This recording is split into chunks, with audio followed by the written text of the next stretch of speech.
ہمارا دین کتنا خوبصورت دین ہے جو ہمیں ہر اچھی ادا پر جزا عطا فرماتا ہے۔ لوگوں کو مصائب میں دیکھ کر ان کی مدد کرنا، یہ تو آپ صلی اللہ علیہ وسلم کی حیات مبارکہ سے بھی ہمیں اس کی بے شمار مثالیں ملتی ہیں کہ اگر ایک پرندہ بھی بے چین ہے تو آپ صلی اللہ علیہ وسلم جو ہے وہ فرماتے ہیں بتاؤ یہ کیا وجہ ہے، ارشاد فرمائیے سر۔ بڑی خوبصورت بات ہے۔ اعوذ باللہ من الشیطان الرجیم، بسم اللہ الرحمن الرحیم۔ ماشاءاللہ جیسے میں نے تمام واقعہ سنا کمانڈر صاحب کا، بالکل ایک مسلمان وہی ہوتا ہے جس میں دوسروں کا احساس ہوتا ہے۔ رسول اللہ صلی اللہ علیہ وسلم ایک انسان وہی ہے، اور پھر انسان کی جو کاملیت ہے پھر وہ تو اچھا مسلمان ہونا ہے، انس اور انسیت، بالکل اسی سے تو انسان بنا۔ جی جب رسول اللہ صلی اللہ علیہ وسلم ایک مرتبہ مسجد نبوی کے اندر پریشان گھوم رہے ہیں، سارے صحابہ فرماتے ہیں یا رسول اللہ صلی اللہ علیہ وسلم آپ پریشان کیوں ہیں؟ فرمایا کہ 70 قیدی جو میں نے بدر میں ان کو مسجد نبوی کے اندر تم لوگوں نے باندھا ہے، ان کی رسیاں سخت ہیں، حالانکہ قیدی ہیں، کفار ہیں۔ کفار بھی کون سے؟ قریش والے، جنہوں نے رسول اللہ صلی اللہ علیہ وسلم پر تمام پر ظلم کیا۔ کہا ان کی رسیاں تم نے ٹائٹ باندھی ہیں تو مجھ سے برداشت نہیں ہو رہا، تو ایسا کرو ان کی رسیاں تھوڑی ڈھیلی کر دو تاکہ تمہارا محمد رسول اللہ صلی اللہ علیہ وسلم آرام پا سکے۔ یہ ایک بڑا عجیب جملہ ہے، میں آپ کے سامنے اس کو کہہ دیتا ہوں۔ میں ہمیشہ لوگوں کو کہتا ہوں کہ ایک انسان عالم ہو سکتا ہے، مفتی ہو سکتا ہے، بڑا کمانڈر ہو سکتا ہے، ایک سٹیٹس دنیا کا سب سے بڑا سٹیٹس پا سکتا ہے، لیکن اگر وہ کسی مجبور کو مجبوری کے اندر دیکھے اور وہ اس حالت میں ہو کہ اس کی مدد کر سکے پھر بھی نہ کرے، وہ نیک نہیں۔ وہ سب کچھ ہو سکتا ہے، وہ دنیا کا ہر سٹیٹس پا سکتا ہے، لیکن وہ مجبور کو مجبوری میں دیکھ کر مدد نہ کرے، نہ انسان ہے نہ نیک ہے۔ کیوں؟ کیونکہ انسان ہے وہی جو انسان کا ایک سٹیٹس ہے نا، انسان کا سٹیٹس ہے، اس کے لیے تو ضروری ہے وہ تکلیف کو پہچانتا ہے، دوسرے کے درد کو پہچانتا ہے، اس کے درد میں شریک ہوتا ہے۔ اور پھر وہی حدیث وہ ہے نا کہ بس کے دشوار ہے ہر کام کا آسان ہونا، آدمی کو بھی میسر نہیں انسان ہونا۔ تو انسان کا تو ایک سٹیٹس ہے نا، انسان ہونے کے لیے اس سٹیٹس پہ پورا اترنا پڑتا ہے۔ بالکل ایسے ہی تو ہمیں یہی کرنا چاہیے اپنی پوری زندگی۔ اگر ہم کسی کو تکلیف میں دیکھتے ہیں، کسی کو بھوکا دیکھتے ہیں، اگر ہم میں وہ تڑپ اور وہ کیفیت نہیں اجاگر ہوتی تو پھر ہم اچھے انسان نہیں ہیں۔ ہمیں دیکھنا چاہیے کہ ہم میں جیسے وہی حدیث جو ہم نے پہلے پروگرام میں بھی ارشاد فرمائی تھی کہ اتنی بہترین جو معاشرہ، جیسے آپ نے سٹارٹنگ میں بات کی، ایک سوسائٹی کے لیے، تبلیغ کے لیے رسول اللہ صلی اللہ علیہ وسلم نے ایسی حدیث فرمایا کہ تم تمام جتنے لوگوں کا مسئلہ جسدی، کہ تم سارے ایک جسم کی مانیں۔ اگر جسم میں ایک جگہ بھی تکلیف ہوتی ہے پورے جسم اس کے کانسیکوینسز بیئر کرتا ہے۔ تو یہ نہیں ہو سکتا کہ فلاں، بلکہ دنیا کے کسی کونے میں بھی کسی انسان کو تکلیف ہو رہی ہے تو آپ اس کی تکلیف محسوس کریں، آپ اس کا درد محسوس، اور ایسے محسوس کریں جیسے میرے اوپر گزر رہی ہے۔ تو ہم یہاں بیٹھے کس لیے ہیں؟ بالکل ایسے ہی، تو ہم ان کی تکلیف کو محسوس کر رہے ہیں، اور ہم ان کی تکلیف کو محسوس کر کے آپ کو اپنے ساتھ شریک کر کے، کیونکہ یہ دکھ، یہ تکلیف، یہ درد آپ کے بھی سینے میں موجود ہے، آپ بھی تڑپ جاتے ہیں ان لوگوں کو دیکھ کر کہ جن کے چھوٹے چھوٹے بچے ہیں اور ان کے پاس کھانے کو نہیں ہے۔ تو ہمیں جب اللہ تعالیٰ نے نوازا ہے تو ہم کیوں نہیں آگے بڑھ کر ان کی مدد کریں؟ ان فیملیز کے لیے 8,500 روپے آج کے دور میں کوئی بڑی رقم نہیں ہے، اور اگر اس سے زیادہ ممکن ہے، اس سے زیادہ، تو ایک فیملی کے راشن، میں تو پھر کہتا ہوں کہ 8,500 میں کیا راشن آتا ہے، لیکن بہرحال آگے بڑھیے، اور یہ پہلا اسٹیپ ہے نا، آگے بڑھ کے نیکی کرتے ہیں۔ آپ فرما رہے سر، معذرت میں نے آپ کی بات جو ہے اس پہ انٹرپشن کیا۔ تو میں یہی فرما رہا تھا، میں عرض کر رہا تھا بلکہ آپ کے سامنے کہ رسول اللہ صلی اللہ علیہ وسلم کا پوری حیات طیبہ کو دیکھیں تو انہوں نے پوری زندگی، جب کسی بچے کو بھی دیکھتے تھے نا، ایک مرتبہ ایک خاتون تھی تو وہ رسول اللہ صلی اللہ علیہ وسلم کے پاس حاضر ہوئی، تو وہ رسول اللہ صلی اللہ علیہ وسلم کو لے کر ایک دھوپ میں کھڑی ہوئی، تو حضرت عمر دور سے دیکھ رہے ہیں اور سوچ رہے ہیں کہ رسول اللہ صلی اللہ علیہ وسلم کب سے دھوپ کے اندر کھڑے ہیں۔ تو جب وہ عورت چلی جاتی ہے تو جاتے ہیں، فرمایا یا رسول اللہ، یہ تو ایک پاگل خاتون ہے، اس کی پوری مدینے میں کوئی نہیں سنتا، آپ اس کی سنتے ہیں۔ رسول اللہ صلی اللہ علیہ وسلم فرماتے ہیں، عمر جس کی کوئی نہیں سنتا اس کی تو محمد سنتا ہے، جس کی کوئی نہیں سنتا اس کی تو محمد سنتا ہے۔ تو ہم ان کے امتی ہیں، وہاں مدد کو پہنچے جہاں کوئی نہیں پہنچتا، جس کی کوئی نہیں سنتا ان کے ہمارے رسول سنتے، تو ہم ان کے ماننے والے ہیں۔ ہمارا کام یہ ہے کہ وہاں جا کر مدد کی جائے۔ اچھا، ایک اس میں بھی انسان کو نا سب سے زیادہ، جیسے آپ نے ایک بیگرز جو ہوتے ہیں ہمارے یہاں روٹین کے، انسان کو سب سے زیادہ جس چیز کی فکر لاحق ہوتی ہے وہ ہوتی ہے اس کی عزت نفس کی۔ آپ دیکھیں نا، جب انسان راستے میں جاتا ہے، ہم دیکھ رہے ہوتے ہیں روڈ پہ، تو انسان گرتا ہے، کیچڑ میں گرتا ہے، لیکن اپنے سے پہلے دیکھتا ہے کہ مجھے کیا، ادھر ادھر دیکھتا ہے کس نے دیکھا تو نہیں۔ یہ انسان کی ایک سوچ ہے کہ خیر ہے مجھے لگ جائے لیکن میری عزت تو نہیں گئی، اپنے آپ کو بعد میں دیکھتا ہے، پہلے لوگوں کو دیکھتا ہے۔ عزت نفس بہت بڑی چیز۔ اب جو اصل مانگنے والے ہوتے ہیں جس کو ہم سفید پوش کہتے ہیں ضرورت، وہ کبھی سامنے نہیں آتے آپ کے سامنے. لیکن اب جو سچویشن آ گئی ہے، اب ہم نے دیکھا ہے وہ لوگ بھی مجبور ہو گئے، وہ لوگ بھی سوال کر رہے ہیں. اب میں آپ پچھلی پروگرام میں آپ نے ایک بات کی تھی، مجھے اتنی اچھی لگی. آپ نے کہا جب انسان سوال کرتا ہے نا اندر سے بالکل مر جاتا ہے، اور وہ آپ کے سامنے جب سوال کر کے کھڑا ہوتا ہے تو ہمارا کام ہے کہ، اور ہمارا کیا کام، یہ تو اللہ رب العزت کی طرف سے ہوتا ہے، ہم تو ایک وسیلہ بنتے ہیں. اگر ہم اس کی اس وقت مدد کر دیں تو پھر وہ حدیث ہم کیوں نہ سوچیں کہ میرا رب فرماتا ہے اے بندے میں بھوکا تھا تو نے مجھے کھانا نہ کھلایا، اے بندے میں پیاسا تھا تو نے مجھے پانی نہیں پلایا. فرمایا یا اللہ آپ اس سب چیز سے پاک ہیں، آپ کیسے بھوکے، آپ کیسے پیاسے؟ فرمایا کہ فلاں میرا بندہ جب بھوک میں مبتلا تھا، پیاس کی شدت میں تڑپ رہا تھا، تو نے اس کی مدد نہیں کی، تو ایسا جیسے تو نے میری مدد نہیں کی. آج یہ سوچیں یہ اللہ رب العزت کا کنبہ ہے، حدیث کی روشنی میں اللہ فرماتے ہیں یہ میرا کنبہ ہے. تو اگر آپ ان کی مدد کرتے ہیں تو یہ سب سے ایزیسٹ وے ہے اللہ کے قریب پہنچنے کا. اللہ تعالیٰ فرماتا ہے کہ تو نے اس کی مدد نہیں کی یعنی میری مدد. یعنی میری مدد. اللہ تعالیٰ جو ہے وہ بے نیاز ہے، صمد ہے، لیکن وہ اپنے بندے کو اس مقام پہ لا رہا ہے کہ دیکھو اگر تم میرے بندوں کی مدد کرو گے تو مجھے راضی کر لو گے. بے شک میری مدد، اللہ کی مدد کون کرے گا؟ راضی کر لو گے. اور ہم اللہ تعالیٰ کی رضامندی کے لیے اگر ایک قدم آگے بڑھ جائیں تو ہماری اپنی شان بڑھ جاتی ہے. سر آپ کچھ فرمانا چاہ رہے تھے؟ جس ویڈیو کا آپ ذکر کر رہے ہیں سوشل میڈیا پہ جو چل رہی ہے وہ میں نے بھی دیکھی ہے، اور یقین کریں شاہد بھائی کہ وہ سن کے میری آنکھوں میں آنسو آ گئے جب اس نے یہ کہا کہ میرے وہ معصوم شیرخوار بچے جو دودھ پینے کے قابل ہیں، میں اسے زبردستی روٹی اس لیے کھلاتا ہوں کہ میرے پاس دودھ کے پیسے نہیں. جی جی. تو دیکھیے کہاں تک پہنچ گئے ہیں. دیکھیں بات یہ ہے کہ اس چلیں ویڈیو کے حوالے سے بات کر لیتے ہیں نا. ایک جملہ یہ بھی تھا کہ لوگوں سے میں سوال اس لیے نہیں کرتا کہ لوگ کہتے ہیں تم ہٹے کٹے ہو، تم کام تو کر رہے ہو. میں 500-600 روپے کماتا ہوں، میرا مکان جو ہے 6,000 روپے کرائے پہ ہے.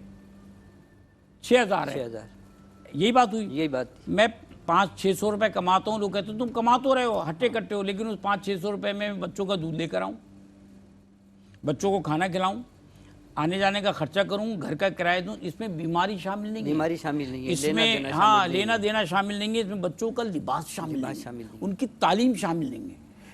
500-600 روپے میں ایک کنبہ ایک وقت کا کھا سکتا ہے بمشکل، ایک وقت کا، کیونکہ دیگر اخراجات کو بھی آپ ایسی بھی ویڈیو دیکھی ہے کہ سر وہ کہہ رہے ہیں کہ ہم پہلے لوگوں کو اپنے گھر سے دسترخوان پر کھلاتے تھے، آج ہم اپنے کھانے کے لیے مجبور ہیں. تو مڈل کلاس طبقہ جو کہ بڑا ہی ایک اپنے جو ہینڈ ٹو ماؤتھ جس کو ہم کہتے ہیں، کمایا اور کھایا، لیکن ایکسپینسز اتنے بڑھ گئے سب، تو وہ بھی مجبور ہو گئے. اب ہم کسی کو دیکھ کے یہ نہیں کہہ سکتے کہ یار اس نے کپڑے اچھے پہنے ہیں یا یہ ایک اچھا سا بھلے سواری بھی اس کے پاس ہو تو پیٹرول ڈالنے کے پیسے نہیں، تو انسان مجبور ہے. ناظرین کرم، اس طرح کے جو معاملات ہیں، ایسا نہیں کہ ہم کوئی انوکھی قوم ہے ہمارے ساتھ ایسا ہوا، ہوتے ہیں دنیا میں.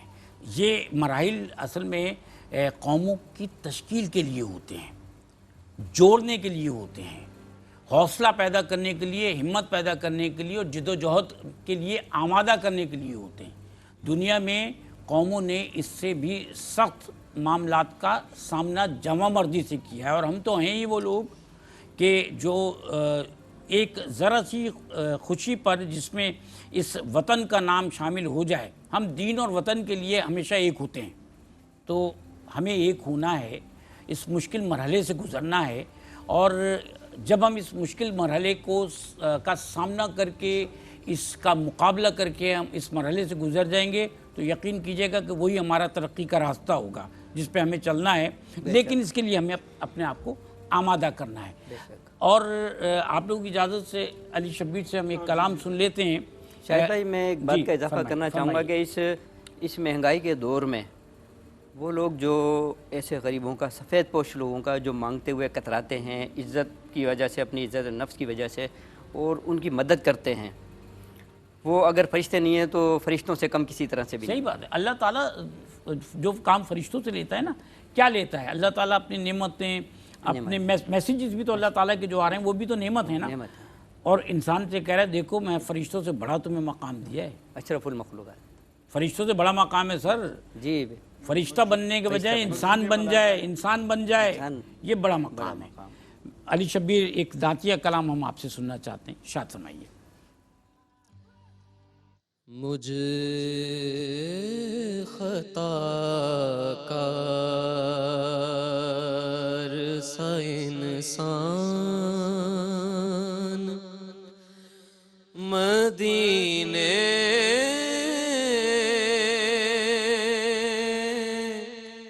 میں رہے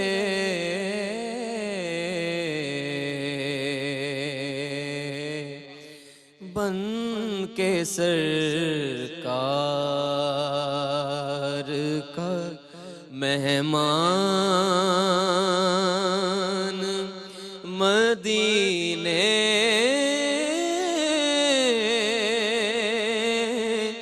میں رہے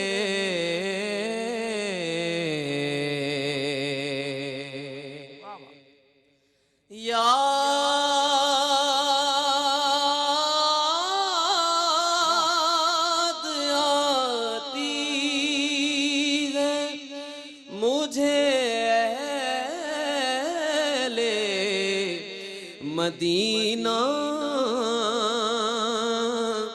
کی وہ بات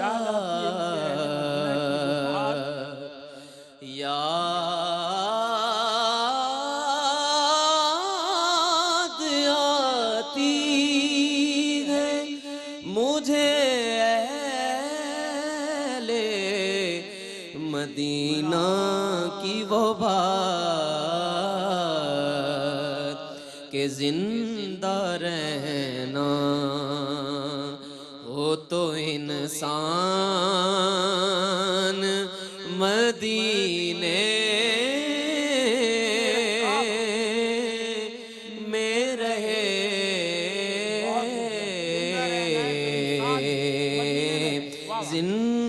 زندہ رہنا ہو تو انسان مدینے میں رہے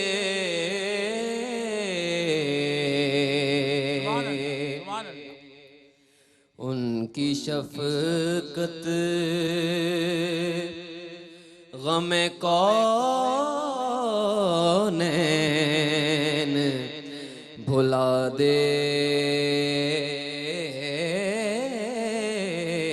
دیتی ہے ان کی شفقت ہمیں ان کی شفقت غم کونین بھلا دیتی ہے جتنے دن آپ کا مہمان مدینے میں رہے جتنے دن آپ کا مہمان مدینے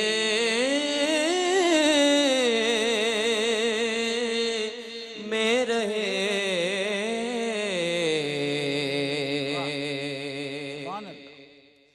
چھوڑ آیا دل و جان یہ کہہ کر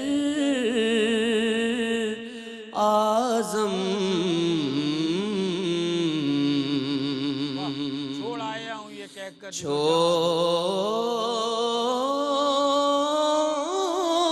آیا ہوں دل و جان یہ کہہ کر اعظم کہ آ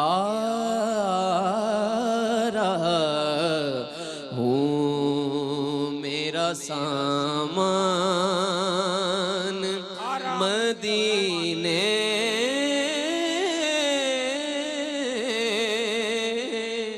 میں رہے آ